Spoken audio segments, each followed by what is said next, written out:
Good morning, good afternoon, good what else is there? Evening, good I dropped it in for you. I can't keep classics at bay for too long. It has been nice mixing it up a bit. Oh, come on. My mouse is in so much trouble, and I just, you've had a hard week working and all that. Hello, Clint.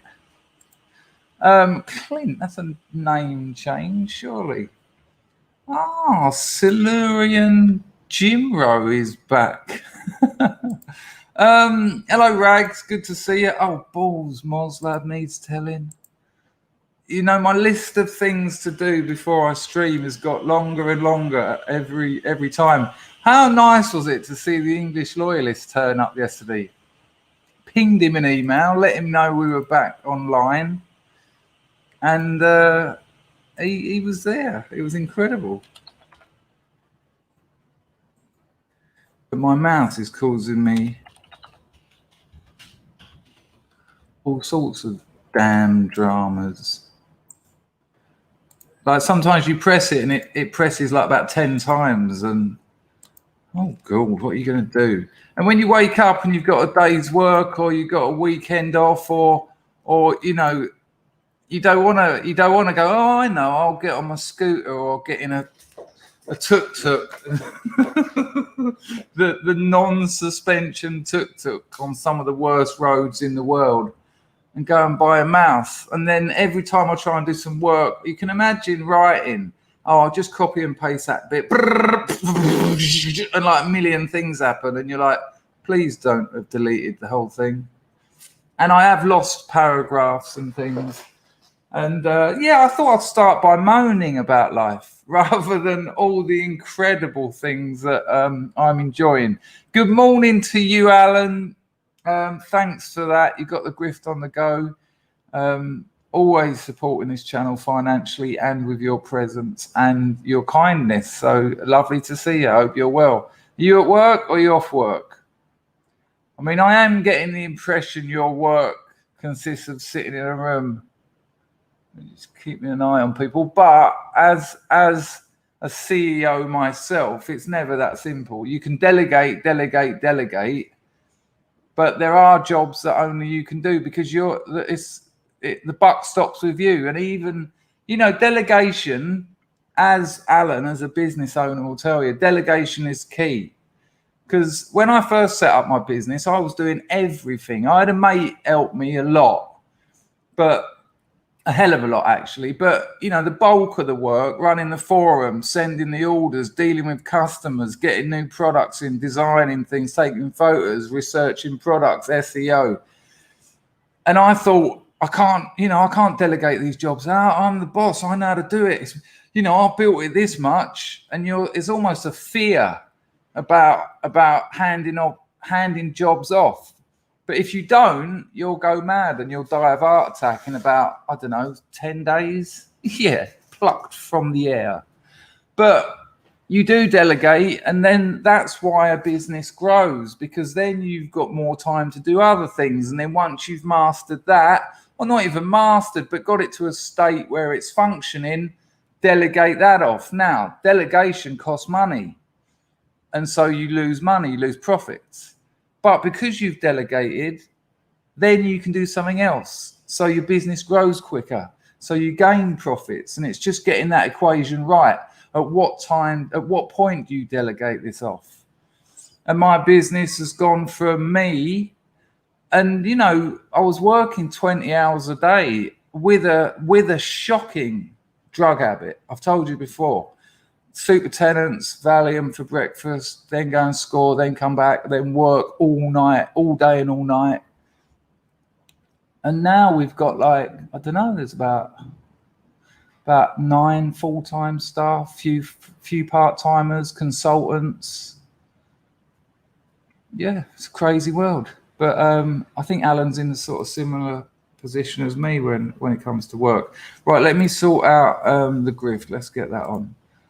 You know what, and I would like to say you've been very generous, because before I ditched the channel and before the the prodigal son returned, we were getting 300, 350 viewers.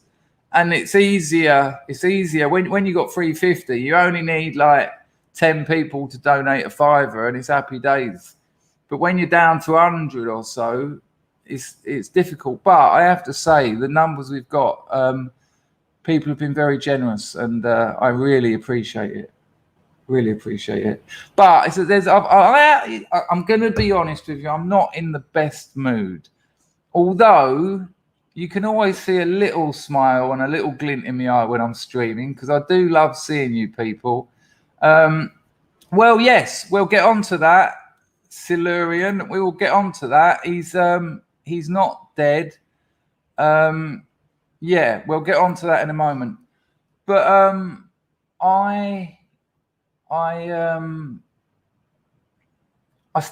right, so this weekend I wanted to work on my novel. And I knew that if I just went for it, I could probably get it. So there was a quarter of the manuscript left to do, which is another one weekend's work. That's how close we are. But I thought we'll finish the Substack piece first, because that's got to be done in like 2 days. And that got a bit complicated. And then I felt an headache coming on. I thought, oh, you're joking. I've only been at it about 2 hours. And this is now becoming a thing. So I might have to look at, I've got to get a new computer anyway. This one's on its way out. It's 9 years old. I bought it secondhand, reconditioned, but it's 9 years old. It might be something to do with the glare of the screen. I mean, these are prescription lenses, but they're not prescription to correct my eyesight. They're anti-glare lenses because of headaches. But I've had them all my life, and you know, I did sort of make peace with them. But when I can't write for more than 2 hours, it almost had me in. I cried. It didn't almost have me in tears. I cried. I was crying because I've got the motivation and the energy to write for 15 hours straight. I love it. It means so much to me. But to be you know, getting older and things starting to fail, to be not able to do it, not through lack of motivation, not through lack of ideas, not through lack of energy, but through physical inability, it's something I'm going to have to think about. I certainly won't be stopping writing. That's not an option, but I'm just going to have to manage it in a different way. There might also be dietary things here. Oh, did you hear Buddha then shouting at me, saying stop making excuses?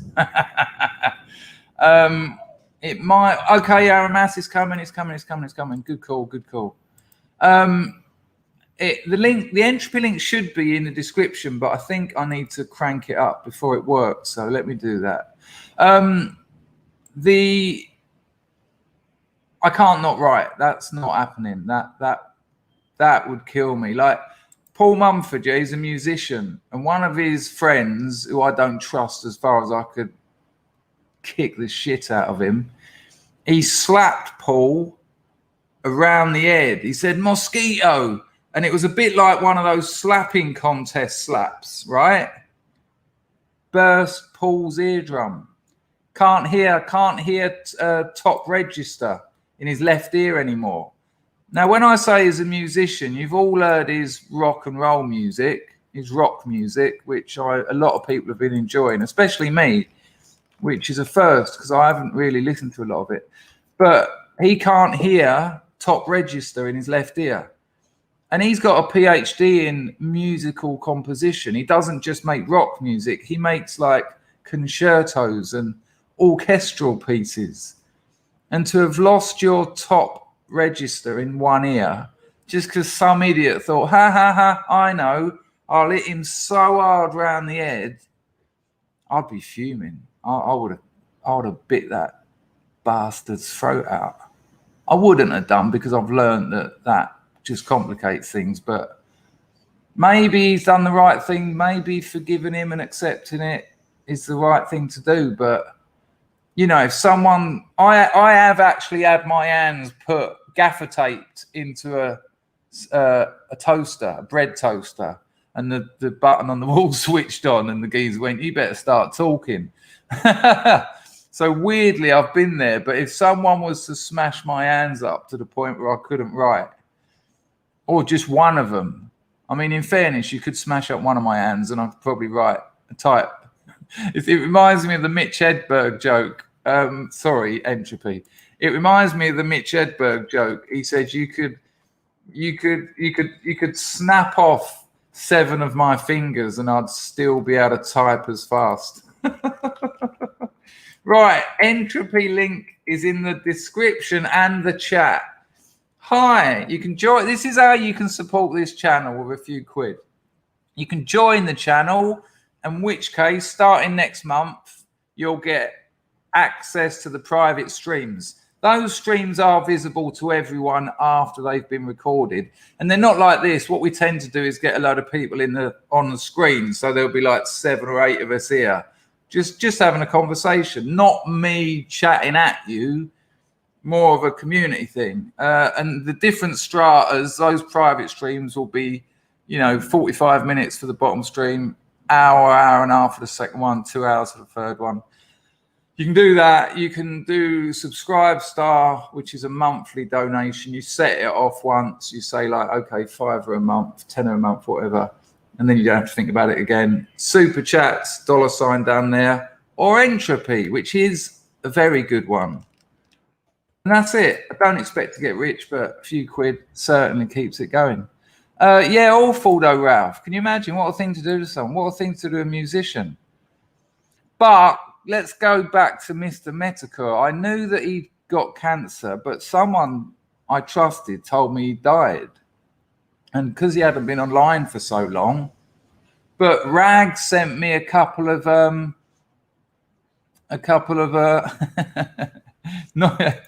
not quite there. No.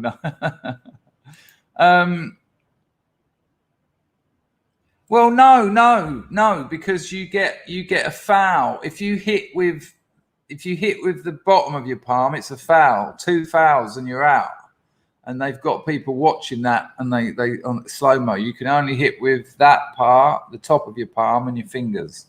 If you clout someone with that, I mean, come on, that's a better way to hit someone than your fist. You punch someone in the face with your fist without a glove on, you're going to break at least 2 fingers every time. Every time I've seen fights with bare knuckles with no wraps or anything, they wake up and they go to hospital and they come out with casts on. The best way to hit someone is either the base of your palm in the jaw. If you can get it sideways on, you'll knock them out, or open here using this bit on the throat. I mean, you can kill someone like that easy. An average woman's strength can kill someone like that. Using your fist is terrible. It's a terrible way of hitting someone. That's why boxers wrap up their hands and then put gloves on.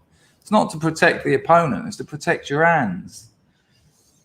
But if you look at those slapping competitions, if they do that, no, you're out, because that's just hitting someone in the head. But there you go. Some Metacore, I never know how to say it, was streaming last night. Oh, God. Am I still here? See, I just tried to close the window and about 30 closed because the mouse went brrr. Yeah, it looks like I'm still here. Hello, Gary Garner. That isn't it. Good old mouse. Hello, Gary Garner. You would appear... Oh, you've got one of my favourite ever comedians in your avatar. Mark Wooten. One of the funniest people ever. So incredibly underrated. My new best friend... what was it? Shirley Ghostman, is it? Amazing. Hello, Mark. No. I disagree. And so do professional fighters. Terrible. You're better off like that. I don't know. Come on. Me and you are hardly fighters, Mark. Let's be honest. Yeah, they are. There's always a lump of wood is always handy. Go on, Scory, get yourself another cup of tea in. Yeah, amazing, amazing. If people don't, we've talked about Mark Wooten on here before. We watched some of My New Best Friend. I mean, some of it is so hard to watch. Hello, Emma. Some of it is so hard to watch. I'm like that. And it's weird, isn't it? Even though it's been recorded, you know, I watch it regularly. I'm that into it. Even though it's been recorded, that's got to be about 10 years ago now. It's all happened. It's not live. It's not me. I'm still like this. I'm still like, oh. Give me a 1 in the chat if you've seen Mark Wooten, My Best Friend, where he's got him doing, the Grand Old Duke of York, and they're walking around his room. But he gets him to drop out words, so they have to go, he had men. And he gets him to do it for like 4 hours. And every time the bloke gets it, he says, no, you're doing it wrong. Why do you hate me? But in reality, there was just 2 blokes in that room doing that for hours and hours. And the one where their mates are gambling. And he goes, come on, tell him what you said about him. Come on, you said he looks like a ferret. He pretends that he used to be his therapist. And he gets him and his brother nearly fighting.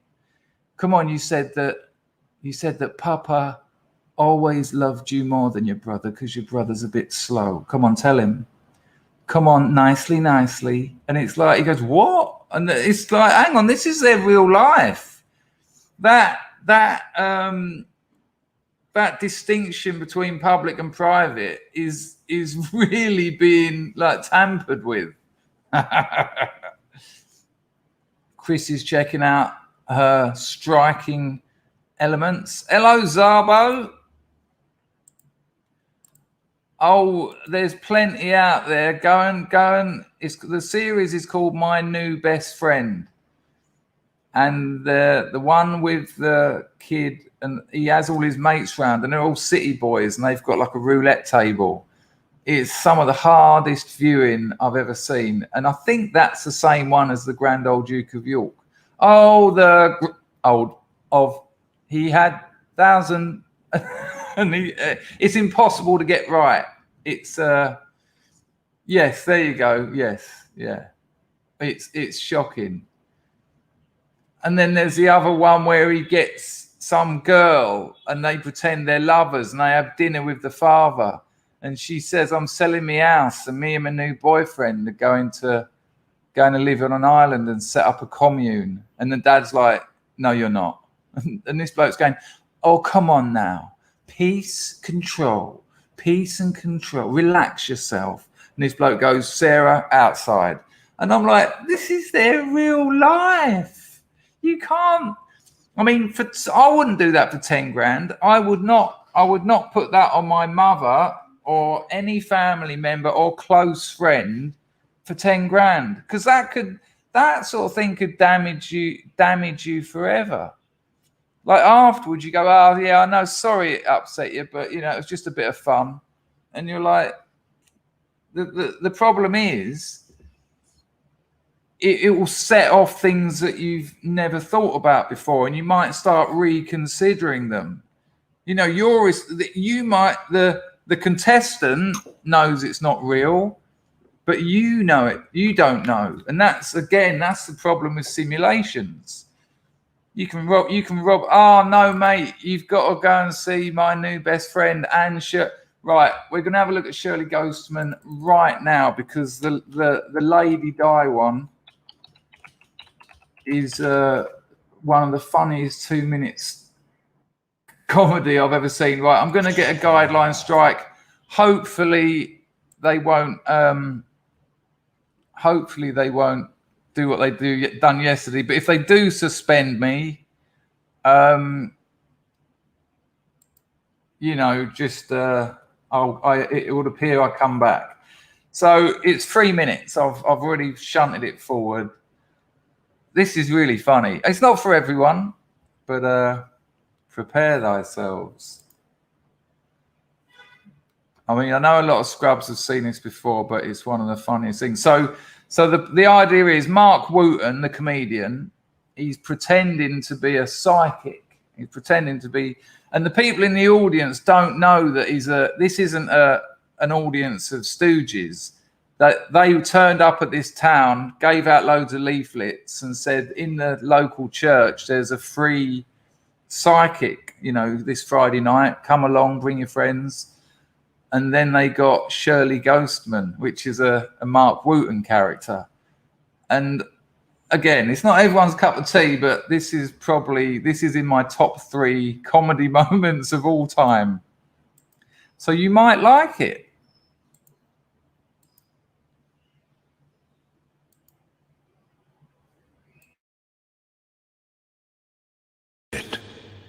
Ladies and gentlemen, I would like Shushi, as I'm about to channel spirit.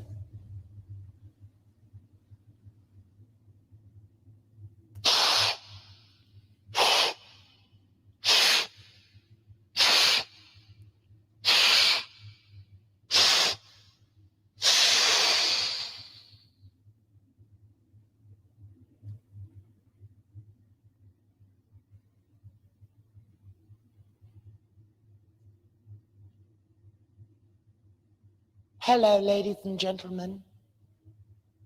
I am Lady Di. Amazing, tremendous, magnificent Lady Di. What Di? I'm coming to you from the netherworlds, what I rule, with my dear husband, Dodi Fayed. Hello. I've been summoned here by the great Shirley Ghostman for a new exclusive telly show, what he was telling me about in the bath. I've been desperate to come through to thank you all for the lovely funeral what you done on me. Although I must say, the journey to Westminster Abbey was a little bit slow. I felt like telling the coachman to put a move on, but then I realized that's how I got into this bloody mess to begin with. When Charlie bent over the coffin to pay his last respects, I could smell the ripe stench of Camilla's undercarriage on his breath. Cheeky bloody Charlie, you've got to love him. Can't keep it in his flippin' trousers. He must feel like he's in a blimmin' Godfather movie, waking up every morning with a horse's head on the pillow next to him. Before I go, it's payback time for Queenie, what stitched me up. I've got a few secrets about that wrinkly monkey that haven't been flogged by Paul Burrell yet. I accidentally barged in on her in the bathroom one day and caught her in the act, sucking her own tits. One of them was a lot longer than the other one. It sat draped across her chest like a deflated balloon. Nay, matter. She'll get what's coming to her for doing what she done to me. One last thing before I fade. Remember, despite what the press say, Shirley is not a gay lord, just a tad camp. Keep believing, and maybe one day I'll be back. Goodbye. Goodbye. Goodbye. Absolutely amazing.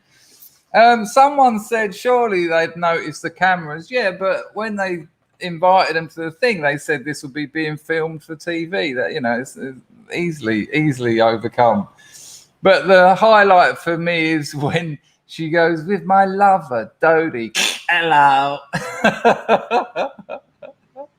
Yeah, I think so, Ralph. I think that would have, imagine, I'd love to have been a punter there. I'd like to think that I'd have seen through it, but it's easy to say that in retrospect, isn't it? You'd have been in there thinking, right, I'm obviously a skeptic. More than a skeptic, I just don't believe that shit. But once you start hearing them saying things like that, you'd be cracking up.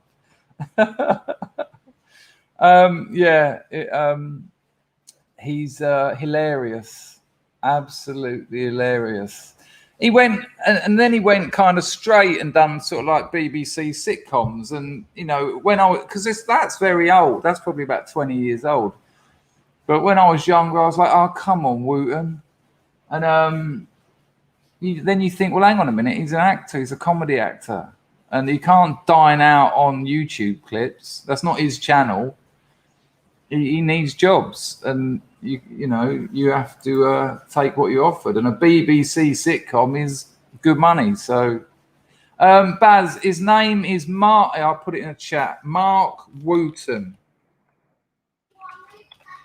I think I've spelt it correctly, but it might be double T. It might be double T. Yeah, the American character wasn't so good. I didn't enjoy that. But yeah, that was pretty good. Charlie must feel like he's in a mafia film, waking up with that horse's head in his bed every morning. I met him. I met Wooten. It was quite awkward, actually. But oh no, I've got a really awkward story that makes me cringe and has ruined one of my relationship, my audience relationship with one of my favorite musicians. So I'll tell you the Wooten one first. So for a while, I had a house in Soho on Lexington Street, probably the best place I lived in Soho. I had a couple of properties there, but hang on, I didn't have a couple of properties there. They're like some of the most expensive real estate in the world. I rented a couple of properties there, and there was a new restaurant was built. There used to be this sort of French fine dining place underneath me, but it was, you know, it was stuck in the 90s. No one was using it. I used to go down there and get a nice Sunday roast occasionally. But, you know, you'd be in there on your own, and it would be like, yeah, this is, you can't pay the rent in Soho unless you're getting any customers. Anyway, so a new one turned up, Taiwanese steamed bun food. Steamed buns with, it was called bao. And it just went mental. It changed my life because it was so busy. And this wasn't just for the opening month or whatever. This was all the time. Bao got so busy, people were queuing up over the other side of the road, and there'd be about 60 of them. Now, my computer, so where I'm sitting now sort of thing, the window was here. Because nice to be able to look out the window at the busy Soho streets. But all of a sudden, I've got 60 people looking at me, which meant I either put up with it and, you know, oh shit. Or things you do when you don't think you're being looked at. Hello, Ardeep. I did email you, sir. Nice to see you. You must remember Bao when I lived on Lexington Street. Nice to see you, man. So there's this 60 odd people in the queue for Bao. Now, what was nice, because I complained to them, I am all right, Mr. Coley, a little bit busy, but I'll email you and we'll sort out a Skype or something. I guess, I'm assuming you've just finished Edinburgh, haven't you? So this queue of people, the funny thing was, it's Soho. So on quite the regular, you'd see famous people in this queue, right? And I'd often just have oh, you didn't do it. Oh. Ah, well, me neither. I can't stand that world anymore. They didn't like me, Ardy. Too real, too honest, too aggressive, too violent. When I used to do the Edinburgh Festival, the worst thing about the Edinburgh Festival is accommodation. They put the price through the roof, and you end up like 8 of you in a little shithole, and they're all about 20, and I wasn't, and they're all getting shit-faced, and there's mess everywhere, and you don't want that. This geezer let me stay at his house, I think twice, for free, and he's a you might know him as a TV chef. Well, he's more than that, but that's what he's known for. He's also an entertainer. And he just said, stay at my house. And I'd wake up some mornings and they'd go, do you want some food? And I'll be like, I always felt a bit bad. Like, I'll be like, next thing you know, incredible. Just a proper meal. Fucking what? And I tell you what, that makes your experience of doing the Edinburgh Festival just brilliant. And the house was beautiful. All these old stone floors. I had my own room, no hassle. He didn't expect me to hang around with him. It wasn't one of those no free lunches. It was literally that's very kind of you, Hardy. That's very kind of you. Yeah, done some good shows up there. But thanks to you, because if you got accommodation like that sorted out, it's it just makes your experience of the festival 90% better. And the location was great. I could walk to my venue. So I'd get up, walk through the lovely streets of Edinburgh, and then I'd be at my venue. It was beautiful. Really was nice. Thank you, Sam. Nice to see the grift is on and up and running. Hang on, I think I've missed one. I think LC 350. Thank you, LC 350. Can't get Entropy to work, but here's a Lady Godiva from the Scrub Kittens. Not sure I know what the Scrub Kittens are. It would appear that the lunatics have taken over the asylum against some very strong competition. Yeah, no, wonderful help. No, really, Baz. Yeah.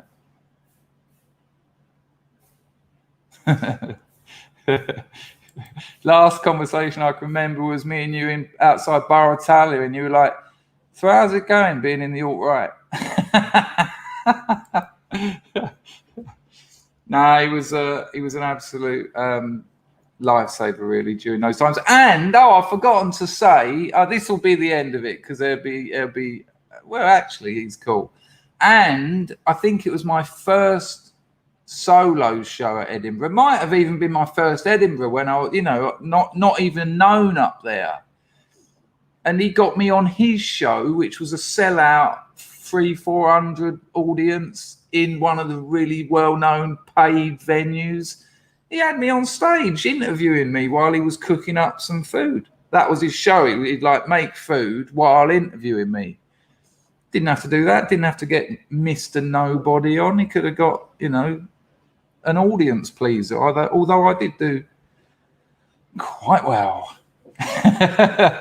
Thank you, Scrubs Kittens. I'm going to have to look into that. Sam, did I thank you for that? But Ardeep, I'll hit you up on email. We'll have a chat soon, for sure. Yes, Alan, it really makes a difference. Yeah, that was, I think the first time I ever saw him was before I knew him, when he was talking about growing up in Edinburgh. And I was like very young and watching it on telly. But look where I am now. Sunny Cambodia. And you, mate, take care. I'll certainly email you. But going back to Bao. So you'd often see celebrities in the crowd. Now, living in Soho, you see them all the time. And, you don't hassle them. It's ranked to hassle them. So it's kind of an understanding that that's a place where media types and celebrities can just walk down the road and just not get hassled, which is good. But I saw Mark Wooten, Shirley Ghostman in the queue, and I was sitting there thinking, like one of my comedy heroes is there doing nothing, just waiting. So I thought, it's not like I'm I really told myself the story. Well, it's not really interrupting him. It's not ruining his day. In fact, it's two comedians conversing. You know, he'll probably enjoy it. So quickly put a shirt and tie on, pair of strides, bit of polish on the old shoes. Walked out there. Oh, okay. Whoa, it got a bit cryptic at the end, though. Soon to be scrubs, do you mean? Okay. No, we'll take them on. We'll take on the kittens. We need some photos. Right. So I wander out there, and I don't, mate, I don't. It's funny that I say I don't, because I did consider walking up the road and then just going, oh, hang on a minute, Mark Wooten. I did consider it, and I thought, oh, come on. So I just opened the door, which is next to Bao, the restaurant, just walked straight over the road and went, Mark Wooten, is it? And, you know, you can't miss him. He looked much like Shirley Ghostman. And he went, yeah. And he put his hand out, and I said, my name's Chris Dangerfield. I said, I'm a comedian. I said, nowhere near your level. I said, but I want to just say that my best friend is probably the best comedy I've ever seen on television. And he was all made up, and he said, where do you perform? I said, well, they tend to be shitty little venues, but I've got a couple of one-man shows coming up. And he got his diary out, and he said, where is it? And he put it in it. We went, what date and time? Now, you know, he didn't turn up to the show, but he said, look, if I'm available and I can get up there, he said, I'll see if I can make it. And that was nice. And it was nice. Just, I didn't sit there going, so what's it like being you? I just introduced myself. And once he just took that date down, I thought, that's enough. Right. So that's the nice story. Oh God, I'm getting a bit. I can feel the next one coming on. It's not nice. It's not nice. I really fucked up. This is cringe. Right, get your cringe helmets on, because this could hurt. Your feelings might come loose with this one. So I'm in my room. There's the bow queue across the road, and I'm looking, and I see Nick Cave, right?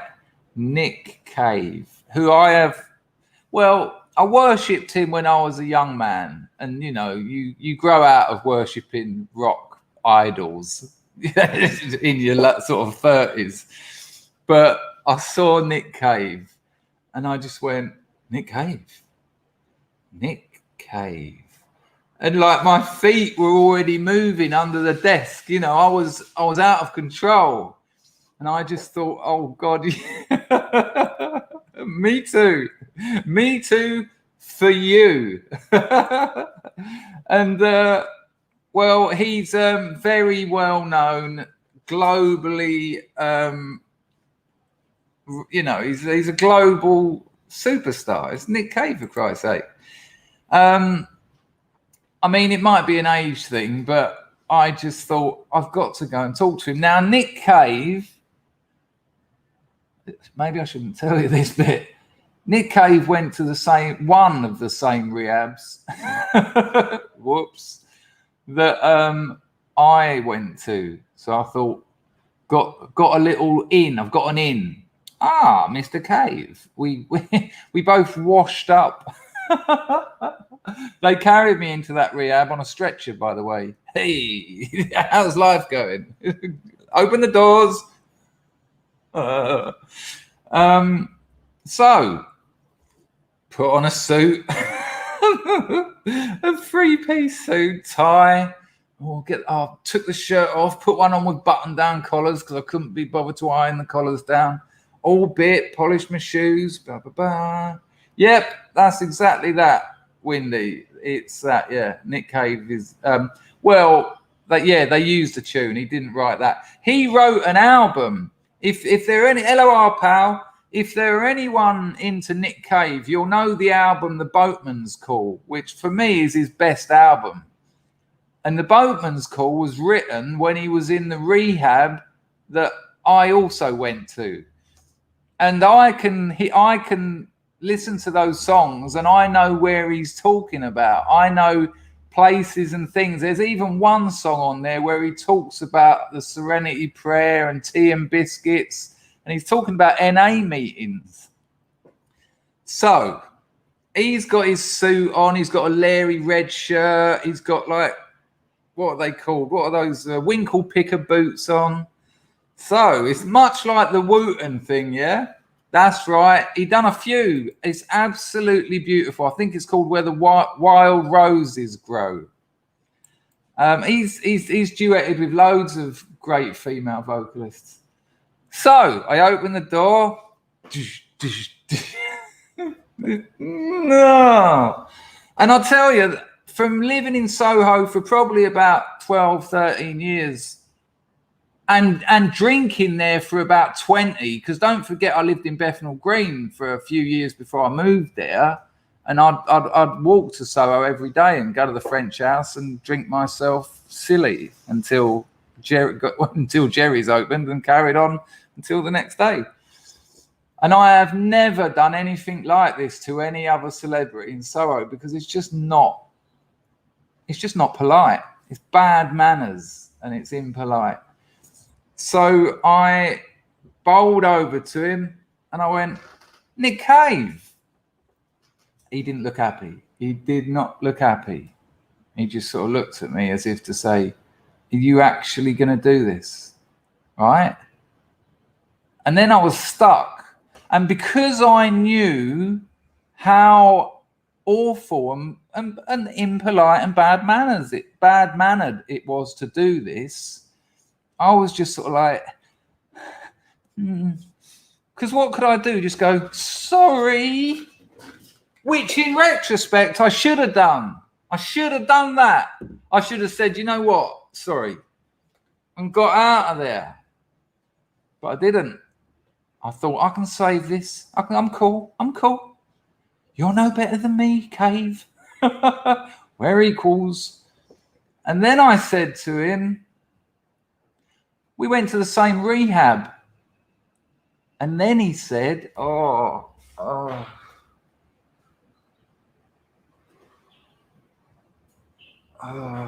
can't handle it. This is killing me.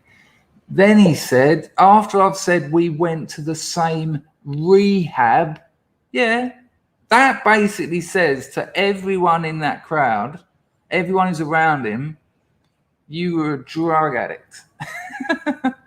And then he said, yeah, not in front of my son.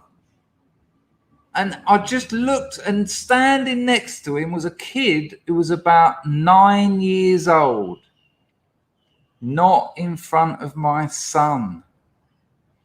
And I just sort of went, because he's a tall bloke, and I sort of just went and realised that the kid that I'd already knew, I knew the kid was sitting there, but I didn't know. I thought he was with the people next to me. And I sort of went, not next to the sun. Oh, no. And then, why didn't I just then go, oh, okay, family day out. Take care. I think it was because I lived there. I think it was because now everyone around us has clocked that there's this situation, and they're going to have to, I'm going to feel their eyes and their cringe on my back as I sort of scurried back to my flat. And then when I got upstairs, I'd have to close the curtains and just go, no, Lord, help, save me. Felt like Icarus. And my wings had burnt and I'd fallen. Yeah, oh yeah, it gets worse, Marzipan. Yeah, it gets worse. There's still more to come, because that's time to go. It was never time to go over to him. It's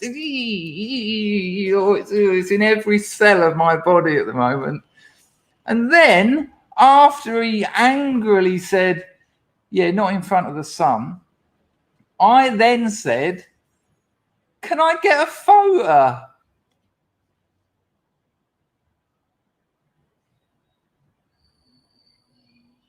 can I get a photo? And he went, oh, like pissed off. And I just nervously, can I get a photo? He went, oh. And I went, and then I just sort of stood next to him, like leaning in, because it was when I met Michael Arteta, the Arsenal player, who's now ruined Arsenal, being the manager, I met him and he went, yeah, my girlfriend will take a photo. It was arms round each other. Nick Cave was just like, and I took the photo. I went, anyway, it's been nice meeting you. And I'll have a look. I think I've still got the photo. Excuse the dead time, but I think I've still got the photo. And every time I look at it, and this is why it's ruined Nick Cave for me, because every time I listen to Nick Cave, who I adored as a young man, I'm remembered about all I just told you. And it's just not, you just don't do it. You know, I've told you stories before with my minor celebrity. I've had people come up to me in restaurants and go, are you Chris Dangerfield? And I'm sort of sitting there with food in my mouth going, And then one bloke went, can I introduce you to my girlfriend? And I was thinking, yeah, you don't want to do that, mate. Don't. And it's weird. It's just weird. But excuse the downtime. But if I can find it, it'll be worth having a look. Because if I remember rightly, it's everything I just told you. I don't think I've got it. Maybe I had to delete it. Maybe it was just too much. These photos have gone into Thailand pretty quickly. Cambodia. Just give me a couple more seconds. I'll have a look. I may have missed it. Right, these are the Soho pictures. If it ain't on my phone, it will be on my computer, and I'll find it for the next stream, or I'll put it on my Telegram. If you're not following me on Telegram, the link's in the description.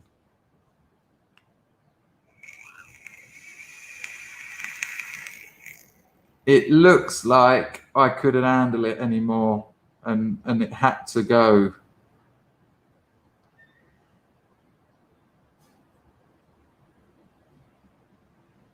I'm surprised that I got rid of that though. However, I do no, it's not on my phone. I had to get rid of it. Apologies. I will show you. I think I might have shown you this before, but I will show you a couple of other photos. It's a two-piece. It's a two-piece set, and it involves my man Paul Mumford, right? So I know some of you have seen this before, but this is very funny, right?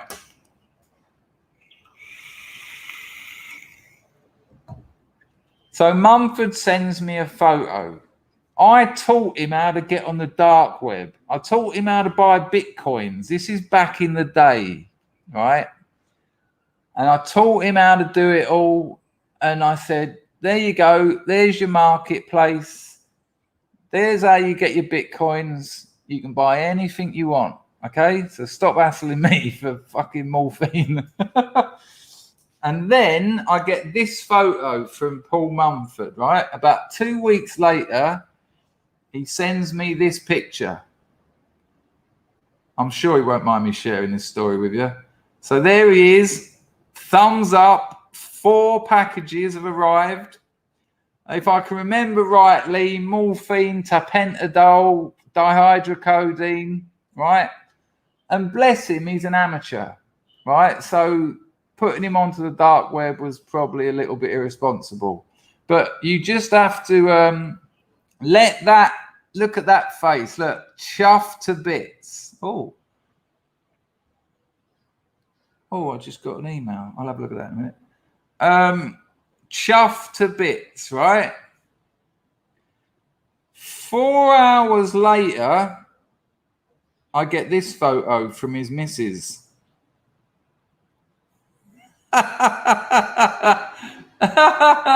Yeah, that's him wired up to a drip with his pulse being taken and his arm all, you know,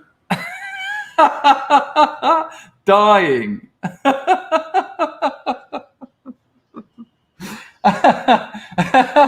Well, that went downhill pretty quickly. I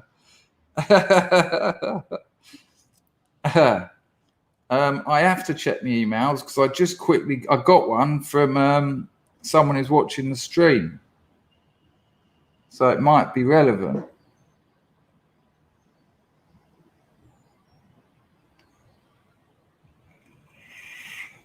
Oh, LC 350 new scrub kitten. There you go. Lovely. We got, look at it sitting in that little, looks like an old Moorcroft or something. How lovely. I think there's another one. Scrub kitten number 2. Oh, that one's, oh, hang on, here we go. Oh, look at this one. This one's nice. There you go. There, how cute is that? Come on. So they're the new scrub kittens. What are their names, LC350? How lovely. Beautiful. And it's kind of taken the edge off the pain of my Nick Cave incident. Because I can't listen to that music anymore without remembering the day I broke the rules, and it could not have gone worse.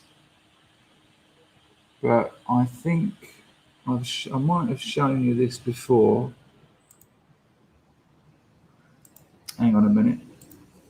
I have shown you this before, but just in case any of you have forgotten, this is quite a funny one. Hang on. Oh, come on. Bloody mouse. Right, so this is a photograph of the restaurant, and you can't see the queue I was talking about because the queue is from where I'm taking the photo. So that's Bow on Lexington Street. But you'll see where I was if you look. How do I do this? Can you see me there? Can you see me? How do I get there? Bottom left window. With my trousers hanging out the window to air. There's a better one. You can see it sort of there. You can see me there, look. But there's a better one. There's a clearer image online, but it's not, oh yeah, here's a better one. A different one.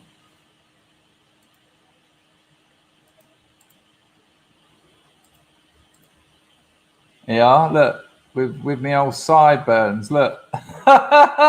I mean, look, that's what everyone got to see. These 60 or 70 people queued up over the road, me sitting there. I'll tell you what, though, if you ever go to Soho, it's worth the queue. The food is ridiculous. It's quite expensive, but here's the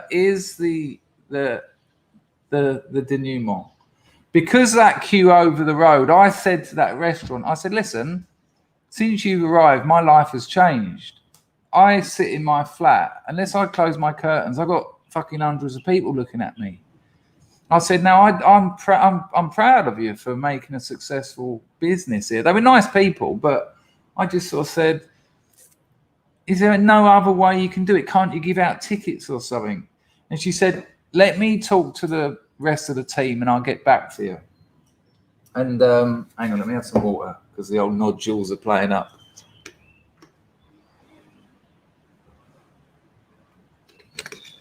Steady, Andy.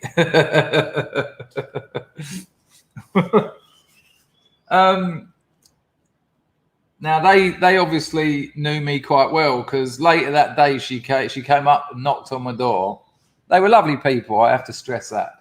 And she said, we can't really give out tickets and all that because we don't know when people are leaving and when new people are coming, and we can't have them queue this side of the road because they'll be covering the entrances to loads of shops, whereas the other side of the road, it was just like a wall of prep. It was, you know, it didn't matter.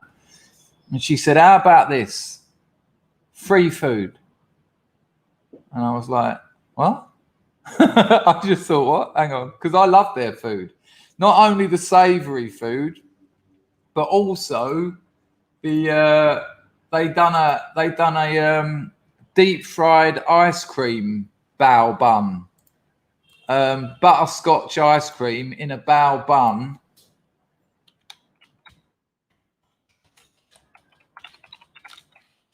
which was delicious. Now the thing is, one of their savoury buns. Here, I'll show you the kind of food you got there, and I'm telling you, it was gorgeous, gorgeous. So it's this sort of thing here. Yeah, you see that? So that's steamed bun filled with pork. So it's like pulled pork, spring onion, some kind. I don't know what that stuff is. And there was other ones and stuff like that. And there's the deep fried ice cream bun. Now, one of those buns is gonna cost you about £12. That was back then. So and you need about 3 of them to fill your stomach. So that's £36 plus a drink, £5, and then one of them. So you're spending at least 45 quid a head in that shop. So when she said to me, how about this, free food? And I was like, and what exactly does that mean? Because I'm thinking that's breakfast, lunch, and dinner sorted for the rest of my life. And she said, well, look, don't take the piss. She said, but you can bring anyone into the restaurant and have a meal together. You know, not too often. She said, because if you do that, not only are we giving you free food, but we're losing a table. She said, but you can come and knock on the kitchen door, which was on my way out the house, anytime, and just say, can you do us 2 of these and 2 of these? And it was wicked. I didn't abuse it either because I thought that was a fair deal. But I did use it about twice a week. And I went in the shop with a lady. I took a lady into the restaurant. And it's quite cool when you take a lady into one of the most popular restaurants in Soho. Hello, Tito. When you take a lady into one of the most popular restaurants in Soho and you tell her to have anything she wants. And then when she says, should we go Dutch? And I go, oh, no, I don't pay here. And at this point, she doesn't know where I live because obviously that would ruin it. And I go, no, they just, you know, man of mystery. She'd be like, well, why don't you pay? I go, let's not delve into that because, you know, yeah. But I tell you what, in those days, I was still smoking a lot of weed. And you can imagine 10 o'clock at night, out of my nut, munchies up. Beep, boop, boop, beep, beep, beep, boop. Hello, Yang Wei. All right, it's me upstairs. Do us a favour. Send us up 2 of those ice creams, can you? Yeah, nice one, darling. Cheers. 5 minutes later, dong, dong, dong. Thank you. Just push them into my face. It was wet. It went down my throat like when you see a snake eating an egg. Yeah. Well, I had it in a few restaurants. I had it in a few because I went out with a girl who was like senior management at another restaurant, and so that was another one I could pull that one off at. I'd go in there and we'd have a meal, and I had in Zillies for a while. Aldo Zillies, he'd do the old move tables out the way and put a table down for me. I can't tell you why that happened. You can probably guess. There's a reason why I can't. If there's a reason why I can't tell you, you know enough about me to know why I can't tell you. But, you know, when they're shunting other people over on Valentine's night and putting a new table down and 2 chairs for me and my date, it's quite a cool look. You date, you know, you get to Zillies and she goes, oh, it looks a bit busy. I go, don't worry about that. Walk in, Mr. Dangerfield. 2 waiters come out. Sorry, shoving people out the way. Thank you. And just as I leave, I've got this for you. It was good times. Look, I can't believe we've got over 100 people here on Sunday.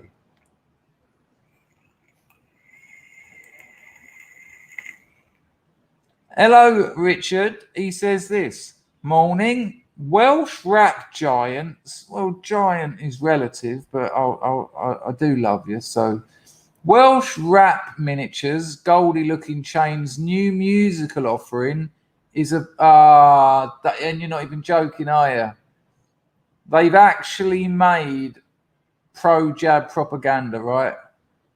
On behalf of my once proud nation, height.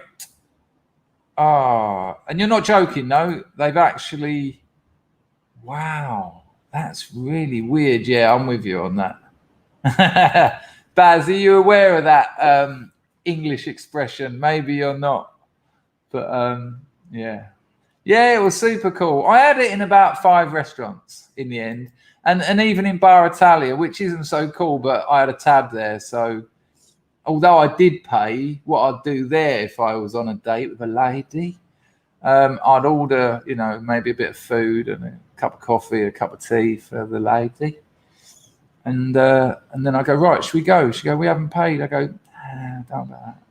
And of course, sometimes I'd take the lady for breakfast, didn't have to pay. Then Bar Italia, didn't have to pay. And then we'd go to a park or something for the afternoon.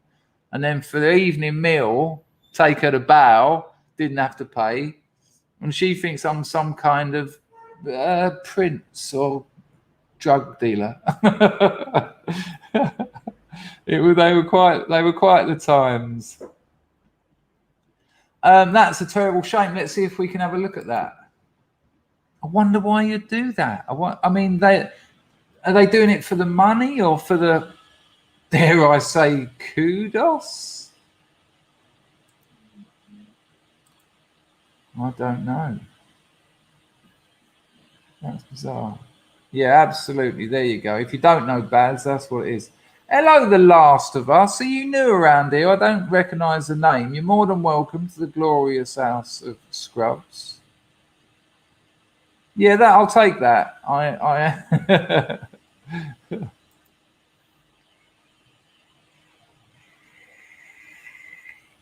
Let's see if we can have a little look at it. What's it called? Jabs Don't Kill. Oh my God, the song's called Get the Jab Done. Although, as I said yesterday, if it means I can't travel, I'm going to have to get it done. And Richard, you're sure it's not tongue in cheek? You're sure that it's they say, oh my God. In the description, I'll show you. Look at this. This is shocking. Isn't it weird how people with a little bit of subversion end up like this? Look at this. I don't know if you'll be able to see it, but in the description, a public service announcement from the Goldie Looking Chains, safe. Then under it, it's got a link, a hyperlink to the Welsh government. Get your COVID-19 vaccination. Whoa. Well, we'll have a look at a little bit of it, but I'll get hassle if I play it all. But we'll see how far they have fallen. But for some reason, it's refusing to. It's not allowing me to make it bigger. That will be my mouse playing up, I'm afraid. Oh, come on. Oh, yeah. And now I can't get to the play button. Thanks. Right, we're going to have to start all that again. Right, sorry about that, people. I will get a new mouse. Right,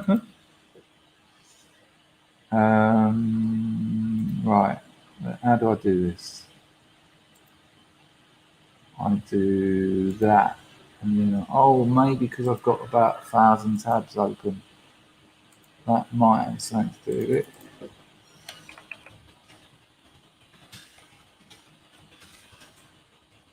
I mean, I wonder whether the Welsh government made them an offer they couldn't refuse, so to speak. Oh, looking at them though, there are, you know, predictably they're about 50 now. Right, it's working. Here we go, people. Well, I'll have to stop it every 10 seconds, or the oh, come on, mouse, or the I'll get in trouble.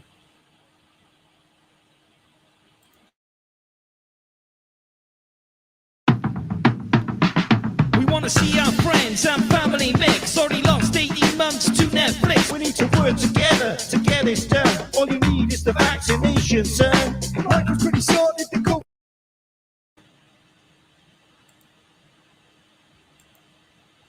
Oh my God.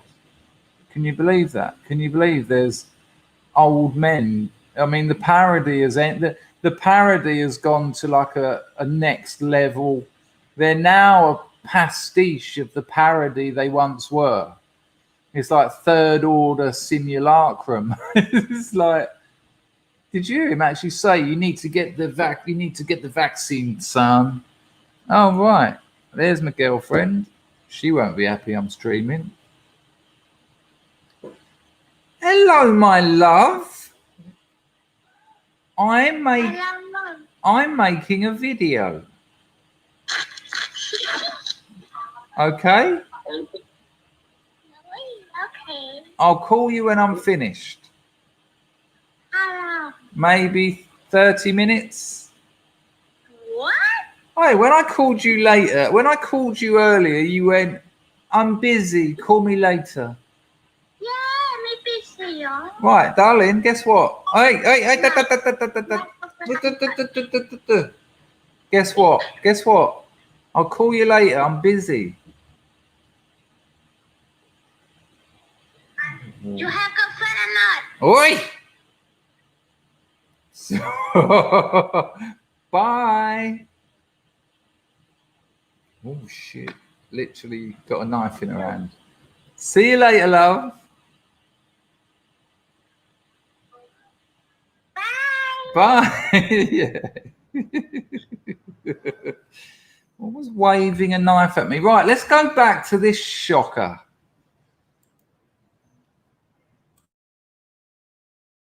We hit the scene, spent my day sitting at home waiting for the vaccine. Safe and effective, free for everyone. It's vaccination day, go get your job done.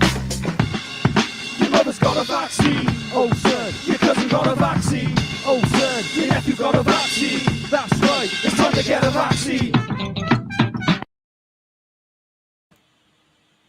Yeah, that's enough of that. I mean, there's no jokes. They're just scurry. There's no jokes in it. They're just saying everyone's got a vaccine. It's time you got it. I wonder if the Welsh government approached them. I said, will you do this? And they were like, nah. And they went, 200 grand? And they went, yeah. That's leave it out. I'm trying to forget about that. That's shocking. Thank you for drawing that to my attention. Let's have a look at the comments. This could be interesting. Let's see what people have been saying.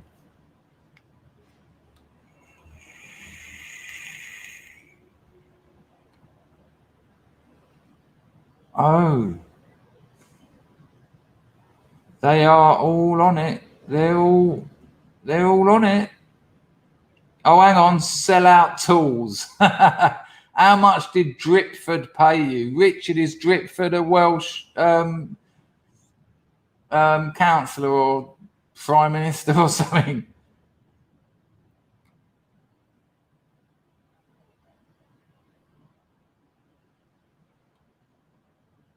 Removed my comments because they are sad and completely talentless. There's a little bit of pushback. Oh, and it says here, for God's sake, the Goldie-looking chain did get paid. You bunch of sellout clowns. I hope the money was worth it. Did you boys run out of soap or something? Jeez, for fuck's sake. Oh dear, lost a lot of respect for this one. I hope the pay was worth it. Yeah, it would appear, thankfully, that the majority of people, he's the First Minister. What a terrible turnout that is. So they call Drakeford Dripford, okay. Well, that must be weird being them now. And also, of course, if this Drakeford fella did pay them, I mean, that's not evident. Someone saying my mate's brother, but if they did pay them, that's Welsh taxpayers who paid them. Yeah, you don't get away with it anyway. Even if you don't have the vaccine, you're paying for it somehow.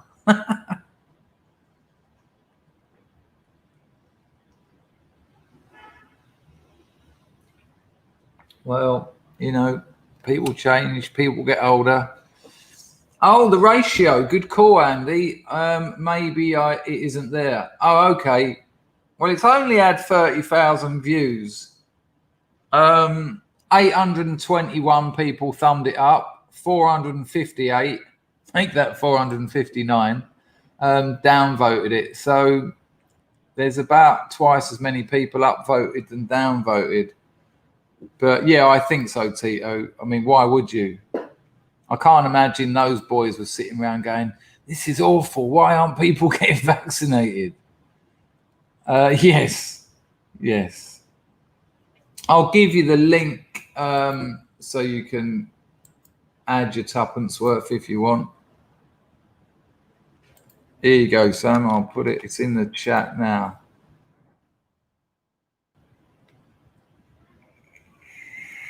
Lomax, thank you for sending me the slap fighting. I'll give you a credit at the end of the video. I don't know if you saw it. I was quite impressed. As soon as I saw your link, I had the video made in 8 minutes. And I was like, yeah, oh yeah. But thank you for that. Wow, that's a real turnout. Right, let's have a look at today's poll question. Oh no, let's have a look at yesterday's. We do it a day behind. Don't start the monsoon now. Hang on, people. I've got to shut some windows because it's mosquito time and I can feel them. Talk amongst yourselves for a minute or two.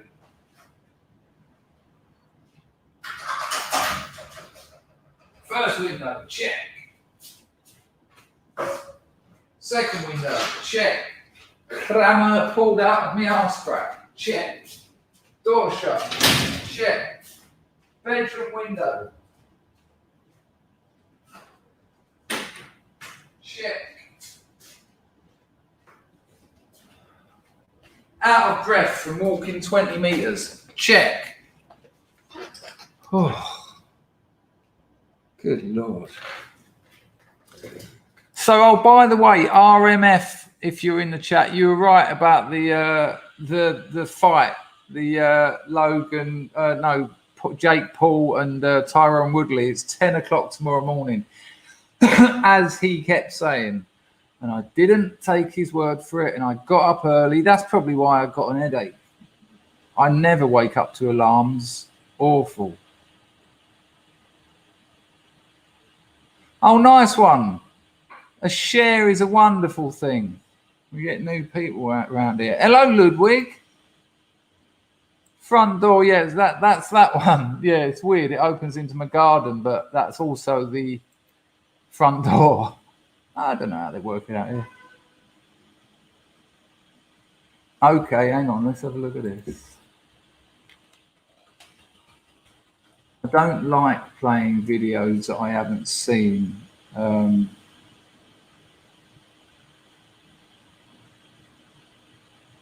I'll have a look at it for tomorrow's video rags. Let's have a look at yesterday's poll question. If you haven't answered today's poll question, you should have done.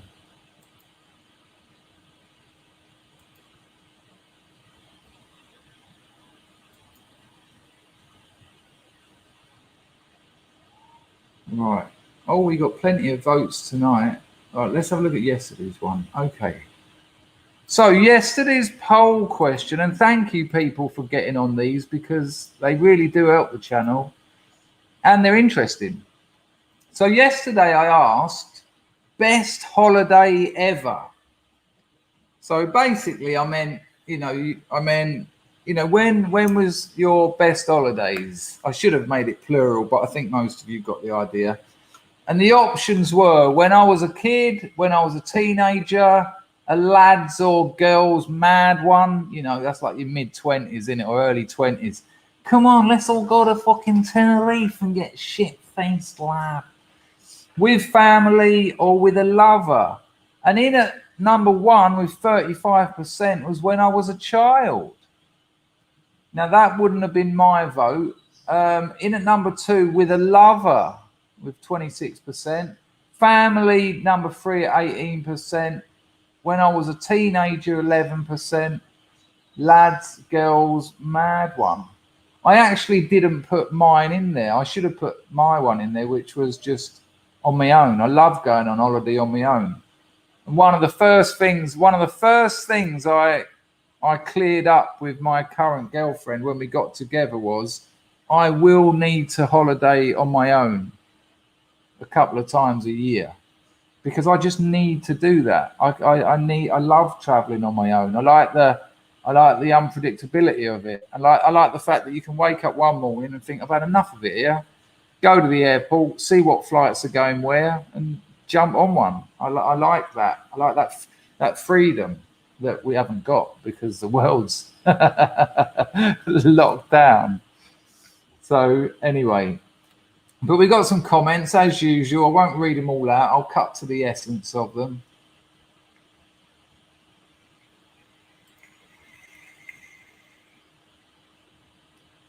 Jess enjoys holidays where she can go and see cultures and sightseeings.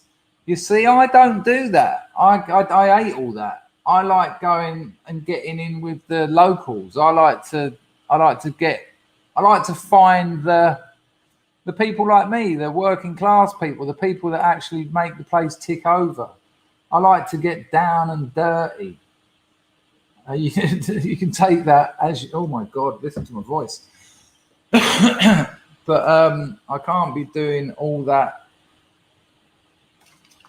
sightseeing. It drives me crazy. It's so boring. I mean, don't get me wrong.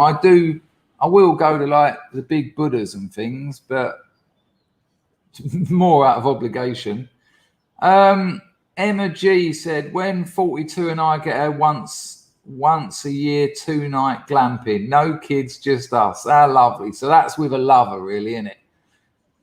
Chrissy went to Pontins in Canberra Sands. I remember Pontins in Canberra Sands. Skidding along the dance roller rink arena in my new shoes, lost balance, fell on my butt. We've all had an arse bruise at an ice skating rink. Long, short first days of holes in A&E with a broken arm. No swimming or much of anything after that, but you did become ambidextrous. Oh, you found the silver lining in breaking your arm at the first day of holidays. Rags loved taking the kids away for a couple of weeks in the summer or a weekend away with the missus in a hotel or B&B. Lovely. Scar, the boy skin Scar, is he in today? He's getting his suit today, I think. Thailand and Cambodia. Me and my mates had a seafront penthouse last few decades where I can certainly identify with those ones, Mr. Scar. Bullet. I don't think Bullet's in today either. I haven't seen him. When I was 21-year-old, I had my hair permed and my best mate's missus. By my best mate's missus. I didn't have my best mate's missus. Believing it would be cool to have wavy hair. It was also kind of trendy. When she finished, my mates was in hysterics and laughing at me. It was so curly, it looked like I'd been electrocuted.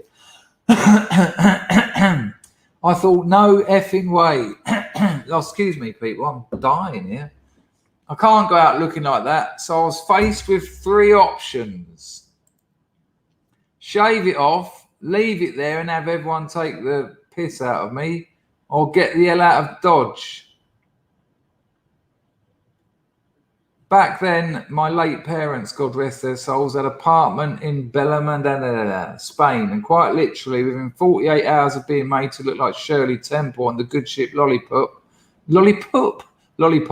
I was running away on a plane to Spain. To cut a long story short, I met up with another lad the same age as me, and we hit it off straight away. It turned out he was just as crazy as me, and from that point, it turned out into the most insane 4 weeks imaginable. Non-stop wine, women and song. We even got involved with a load of Spanish gangsters, but that's another story. By the time I got home, my hair had grown longer. I was all tanned up. I looked like a Spanish football player. Never pulled so many women in my entire life. Lil Bullet's perm and tan turned him into a 1970s Maradona. Good Lord, turned out nice. She went from Shirley Temple to Maradona. Linda, 6 weeks camping on a beautiful bayside beach every summer. Started when I was a baby until I was 17. Lovely memories, Linda.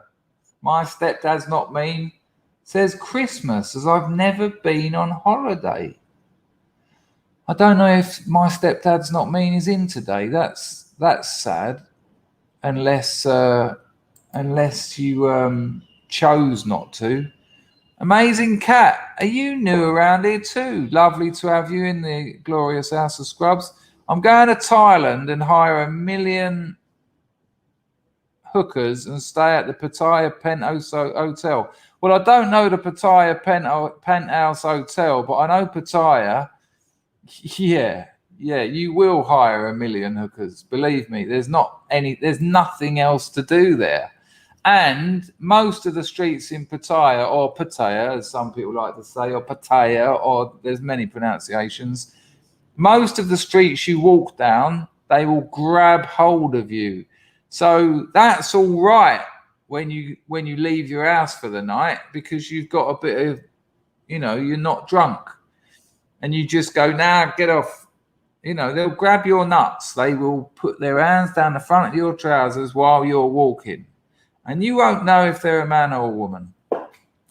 After about 4 pints, it starts getting a bit trickier.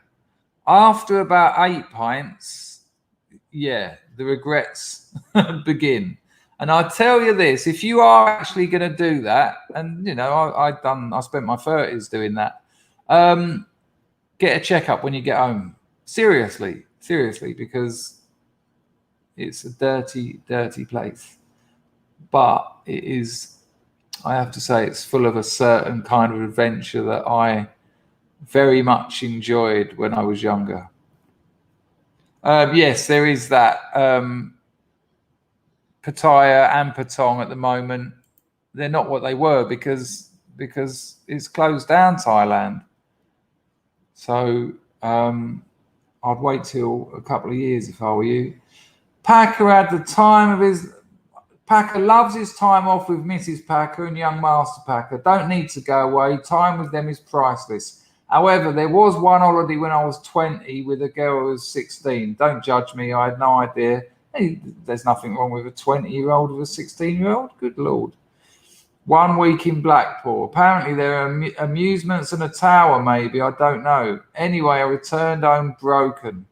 Had to go to the doctor. He knew, but made me tell him. I can still see his wry smile. You had a romance when you were 20. How wonderful. How wonderful. Marzipan says more the location than the lover in hindsight, and he went to NYC. Never been there. I think I've got problems getting into America, but I think it might have been long enough now. 42 says what Emma G said, and Emma G said with 42, so we've done that one. Charlie Sparkles, mad weekend road trips, get to see the motorsport events through my 20s with Italian Ferrari buds to break up the long months working through the recession. It's funny actually that, Charlie, because it's often the life that you're getting a break from that makes the holiday what it is. You know, I'd just come out. I never went on holiday. I went on holiday as a kid, but during my 20s, all my mates were going to Thailand and coming back going, oh, you'd love it. You can burn around on scooters. I mean, Thailand back then isn't what it is now. It's really changed. And, you know, Thailand used to be a drug holiday. And, you know, you could argue for the better it isn't. But the police in Thailand are absolute arseholes. They will pull you over for anything and try and extort money for you. I've had them kick the shit out of me on more than one occasion. Literally just dragged me up an alley and kicked the shit out of me because I managed to get out of what they were trying to get me on. So they thought, we'll give them a few digs. But I just got clean. And so at 35, it was like, well, go on, you got money in the bank. And I just got on the internet and went to Patong and it changed my life. It changed my life. Just being out there. First time I wasn't on drugs since I was about 16. And that's why it's still my spiritual home. When you read my novel, you'll understand why. Ralph Childs never got time for holidays, too busy working off mortgages. Well, hopefully, Ralph Child, I mean, that might be also a good thing. When they are paid off, you own property and then you will be able to holiday. Magaluf 2012, ST911 was there. Just Sean skiing in France with the school. Excuse me. Well, I certainly had a French exchange, but we didn't go skiing or anything. We went to the Eiffel Tower. I threw a baguette off it. Las Vegas with the missus, says Ollie, and Pag says Canberra Beach, North Coast, Sao Paulo. Second, Bournemouth with the family. Well, they were lovely. Nice. I'm interested in that kind of stuff. I'm all over nostalgia, so I find that stuff very interesting. Awful grifting today, hour and a half, and I've taken 2. Good Lord, what the fuck? Skinscar, are you picking up your suit today? Sam went to the south of France with a tent to cut. Oh, mate, I know so many people who've done it. I mean it. I know so many people who took a tent out to France to rattle it. Oh, you done it? Good Lord. You actually done it? Because that's the first one I've heard. All my mates, there's about 5 of them who tried it. Not all of them tents. There were a couple of them who had scraped a bit of money together for bed and breakfast and that. And all of them came back like 2 days looking like skeletons. Well done. I mean, I've done it in Thailand a couple of times, but in a hotel. And that's where I used to go as a kid. Skin Scar, going for the 3rd fitting. Be ready in a week. Lovely. That you've obviously chosen a very good tailor, because if you're getting a 3rd fitting, that's going to be perfect. How exciting. Oh, he's off for it now. Take care, man. Have a good one. And make sure listen, when you have that fitting, don't stand upright with your chest out, because you won't be standing like that in that whistle. Relax. Let your spine bend a little bit. Let your gut, don't hold your gut in and think, oh, I haven't got a belly, because you probably have. So let it relax, because then the trousers will fit you. If you pull your belly in, they're going to measure that up to fit you with your belly in. So when you go out and try and relax, you're going to ping that button off. So just relax, let your spine bend just a little bit. I mean, don't hunch over. But what many people do when they're having a suit fitted is stand like upright, arms out like a soldier, which would be fine if you're going to stand like that all the time, but you ain't. So, oh, he hasn't got a belly. All right. Thank you, Stephen. I know. I am a bloody grifter, but I don't mind doing the time, but I've at least got to do the crime. Thank you, Stephen. Yeah, no, that's actually important. I've had what? I mean, I can't actually remember, but back in my 30s when I had a lot of money, I think I had about 9 bespoke suits made, 8, 7, 8, 9, 10. I can't remember. Well, there you go. Good. Looks like you've got good people.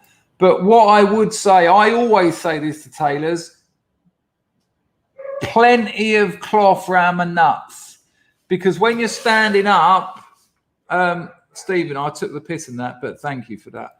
When you're standing up, if they cut it too tight to your nuts, when you sit down, it's gonna pinch them. So I would rather have it look not so good when I'm standing up, in the knowledge that when I sit down, I'm not gonna have to keep sitting up and pulling it out of my nuts. So I say a generous cut, and also you can tell them to round your balls.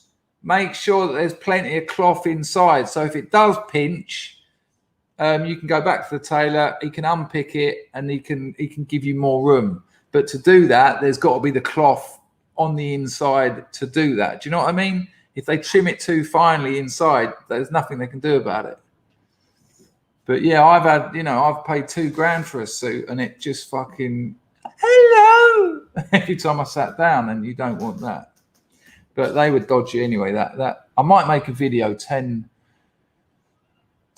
biggest mistakes people make with their first suit, because I did make mistakes early on, you know. And when you spend that kind of money on a whistle, you want to wear it.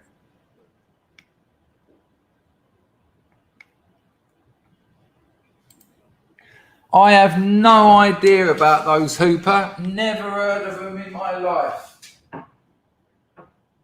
I didn't do a lot of travelling in the 80s, you know, being 13 and that. But that sounds amazing. What, you could just go into the post office and get a passport? That sounds incredible. I've got to get a new passport, and it's proving to be absolute nightmare, because I've got to apply from here, but they'll send it to an English address, and I've got to get it sent over here and all that nonsense. Yeah, look, people do remember that. I don't know about that. Look at that. Plenty of people do. Wow. I don't know whether it's because I'm a bit younger than the people who remember that, or whether I just wasn't. Come across a few quid. Let's get out of here. Well, mine hasn't run out of date. It's run out of pages. But I've got to get my visa. It's got 1 page, but you need 2 pages to travel. So I'm going to get my visa put in the last page, then apply for a new passport, and then I've got to carry 2 passports, one with my visa, one with pages. But as I said the other day, if I can carry 1, I can carry 2. There's no dramas. I'll probably just clip the front of one with the back of the other, and create a single passport. Hello, Sal. You had one of those paper passports too. Where'd you go? Calais or Boulogne?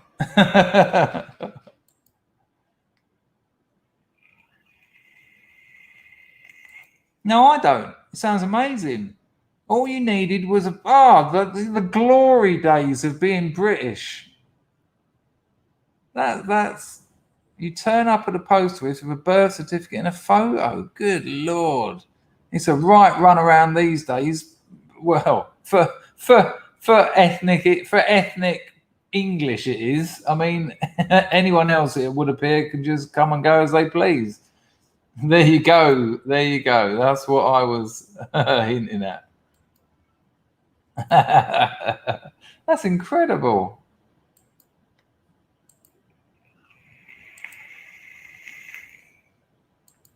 No, I don't. I've never heard of them. I remember getting my first one as a kid. Oh, I just thought my next one will be blue, won't it? Has anyone got a passport since Brexit? Are they blue yet? Oh, I had to open up a new bank account recently, and I'll tell you what, Marzipan, can you imagine this? Where do you live? Well, Cambodia. All right, what's your address? I haven't got one. Where are you tax resident? English. Where do you live? Cambodia. It was a damn runaround. Got there in the end, though. Oh, lovely, lovely. I'm looking forward to that.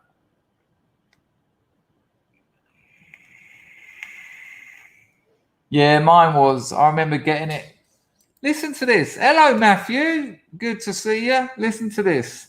When my brother was 7, I think I've told you before, but when my brother was 7, I've got Spanish family, right? They live in Menorca. And when my brother was 7 years old, my mum and dad sent him to stay with my Spanish auntie and uncle. Well, my aunt is English. She's my mum's sister, but she married a Spaniard. And they've got Spanish kids. But they took him to Heathrow. This is how times have changed. So if my brother was 7, you're looking at about 1976, right? My parents, hello, Space Upper Mark. They took him to Heathrow, took him as far as they could because they weren't traveling. Said to some bloke who was in the same queue, our son's going to Menorca, but he's going to meet his auntie in Mon, M-A-H-O-N. It's pronounced Mon. Can you just keep an eye on him through customs? And this couple went, yeah, no worries. And that was it. They were like, bye. I remember being like 5 going, how comes I'm not going to Spain? Anyway, 6 weeks he was out there, summer holiday. And on the aeroplane, he sat next to Nicholas Parsons. When he came home, that was the first thing he said. I was like, how was Spain? How was Spain? He went, I sat next to Nicholas Parsons on the plane. And at the time, Sale of the Century was the biggest sort of Friday night primetime show. It's the Sale of the Century. Yeah. And that's it. They let him go at customs. See ya. Admittedly, when I was 5, I wasn't old enough to be jealous. I just was like, oh, okay, so that's happening. Yeah, and my auntie was there at the other end of customs. I guess I'm just pointing out experiences from the past. Yeah, it was it was a lovely thing that you could do.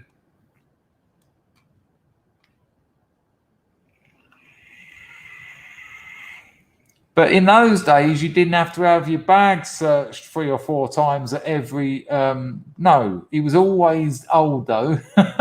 He didn't get older. But it drives me mad. You get to Heathrow, open your bag, do this, do that. Show me that 1/4 ounce of smack in your mouth. Go here, through again. Then you get to Bangkok, go through it again. Then you get your connecting flight, go through all that again. It's like, Lord. Drives you mad, doesn't it? Didn't used to be like that. I remember going to Spain when I was about 11. Me and my mum and my brother. My old man didn't go. He was working. And it was just, you just got to the airport and got on the freaking plane. Lovely. Stamp your passport, off you go.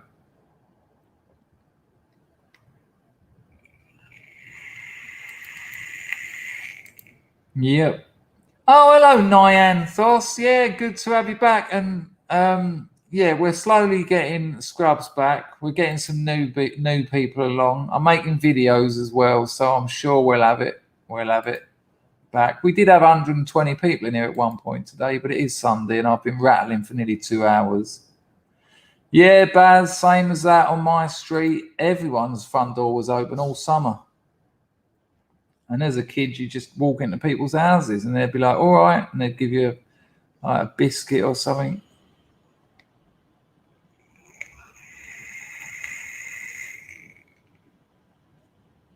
The old death slide, eh?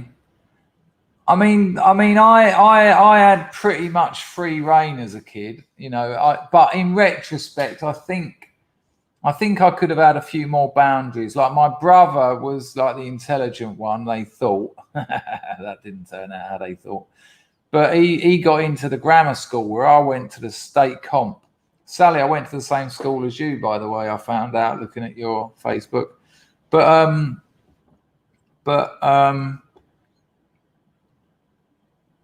you know, my brother can speak 7 languages, and Andy studied Latin and Greek and all that malarkey. And I was just a tearaway at school. So they just realised early on that wasn't my calling in life. So they just let me get on with it. But I think in retrospect, you know, no one's perfect, but I think I could have. Well, of course, my old man died, so my mum really just wanted me to be happy, so she let me do what I wanted. But you know, it's difficult. Good, you know, I haven't been a parent. I can't imagine what it's like.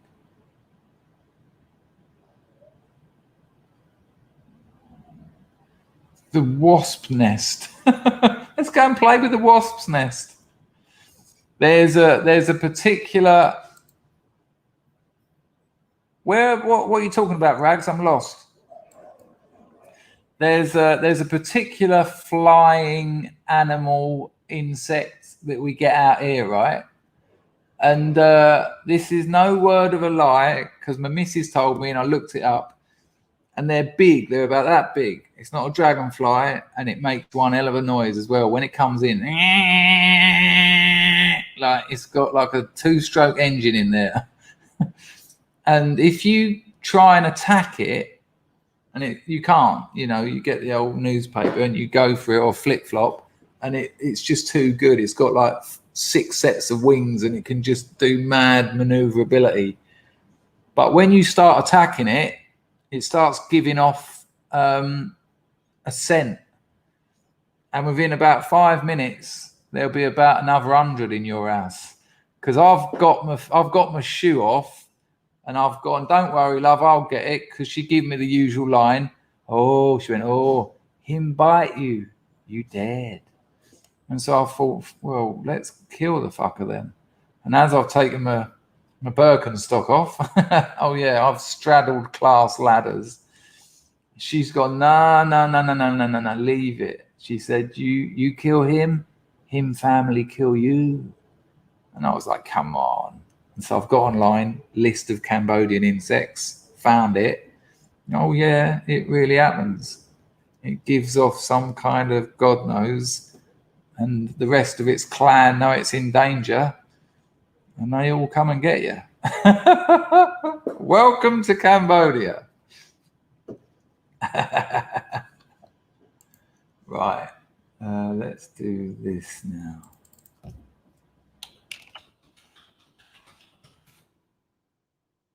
God, I need the toilet. Well, I have to say my headache has worn off a bit chatting with you people, which is wonderful. But I've been going for 1 hour and 3/4. Matthew and Moses. Well, what you do is you open all available doors and windows and you just let it have a little sniff about. It's looking for somewhere to build a nest, I imagine. And you just let it go. And they do. They're not like those silly English flies that just bang the window for like 5 years until they die. It just has a look around. I'll tell you what, Campbell, I'll see if I can find it again and I'll let you know. But in the end, they just fly out. But it's quite weird. Like I've had them come in when she's not here and I'm just sitting here working, and, you know, you keep an eye on it because you don't want to die. And, you know, it's called the Cambodian death wasp. It's no, they're bigger than bees. It's like a drone. You kind of think someone's controlling it. The God, Buddha. So yeah, it can be quite the thing. All right, people, I'm knocking this on the head. I can barely talk. I want to get some writing done today. It's been a real pleasure talking to you. Thanks to the 3 people that donated Thank you to everyone who joined in the chat. Skin Scar, enjoy your fitting. Remember what I said, though, it's your suit, it's not theirs, so get it how you want it. I might get a video out today if I can find something interesting to talk about, but I want to, if I can get this headache gone, I will try and do some writing, so maybe not. I'll play us out with the new tune that seems to be growing on people. I'll put your messages on the screen as we play it out. Enjoy the rest of your weekend. It's a bank holiday in the UK, so this is second Saturday. And don't forget to watch the Jake Paul Tyrone Woodley fight. I think it might be quite the thing. And he's forgot to put the audio on again. I'll see if I can... Skin Scar, that's very kind of you, mate. Very kind. You're a regular supporter. Cheers for that, son. Enjoy your fitting. And just remember that. It's your suit, not theirs. But if you're on a third fitting, you can trust these blokes. And I'm so happy for you. And as I think I said to you in an email, wear the thing. It's not for funerals, weddings. You know this because we saw your photo. You've always been about the schmutter. So... yeah, nice one on that donation. That's really appreciated. And thank you, Melvin. Oh, that's all very kind. No, thank you for turning up. Thank you for the 5 people who donated all of a sudden there. And thank you, everyone, for chipping in the chat. Enjoy your bank holiday, English people. Enjoy the rest of your weekend. Yes, Steve, we're back, and it's lovely. Let me know you got audio, because I think I've bodged it again, but we're going to risk it. Ta-da! It's so cool, this tune.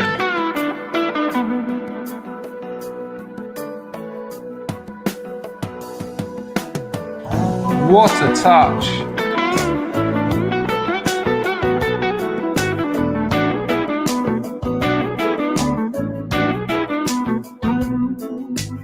Everyone knows I'm gonna be the first man down. Oh, nice one, Packer. Sick of having me around. Nobody wants to give a buddy one last break. Can't go on a take. Cheers, Rags. Man can take. Life is a curse, it only gets worse, and the world will watch you drown. Maybe my mind will fail to ever find the point. I'm going deep, deep down underwater. Gonna make my grave underneath the wave. I'm going deep, deep down underwater. Gonna lay my head on the riverbed. Looking back, I rejected every place I stayed. I was thinking just that, Charlie. A woman says I'm lying in the bed I've made. She says, nah, go on, Paul. Go on, Jay. So I get high to justify the mess I'm in. People get mad and people There's get a quiz sad, at 3 on the Scrubs have Lifeboat Telegram. I struggle to feel emotion I can really trust. I'm going deep, deep down underwater. Gonna make my grave underneath the wave. I'm going deep, deep down underwater. Gonna lay my head on the riverbed.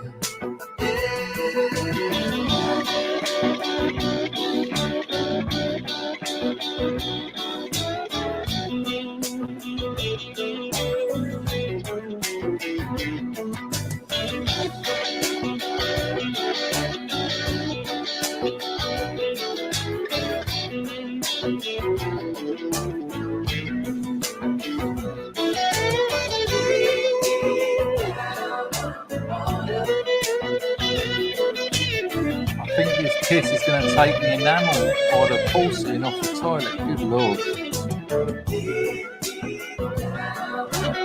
I'll leave you with that.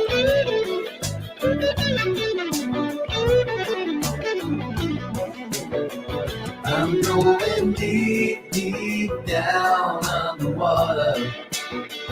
Gonna make my grave underneath the wave. I'm going deep, deep down underwater. Gonna lay my head on the riverbed. I'm going deep, deep down underwater.